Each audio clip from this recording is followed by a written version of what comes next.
From severe weather on Saturday. The vast majority of it was straight line wind damage. We also had some tornadoes that were reported, and this was some video from one of those tornadoes. It was in Pickens County, Alabama. It killed 3 people. It was a radar-confirmed tornado. The Weather Service will be busy surveying over the next couple of days. This is drone video from just outside of Shreveport, Louisiana. Shows some of the extensive damage caused by severe weather there. All in all, at least 8 people were killed. We had 3 in Louisiana, 1 in Texas when a tree fell on a house, killing a man, and then the 3 people in that tornado in Pickens County, Alabama. There was also 1 man that was killed by flooding in Oklahoma. Look at all these storm reports.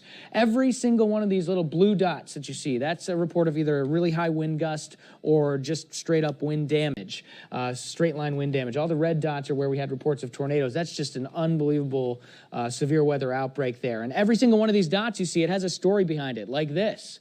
Homes were destroyed in Logan County in Arkansas, just ripped right off of their foundations. So just overall, a big-time severe weather outbreak, and luckily it is pretty much starting to wind down as we speak.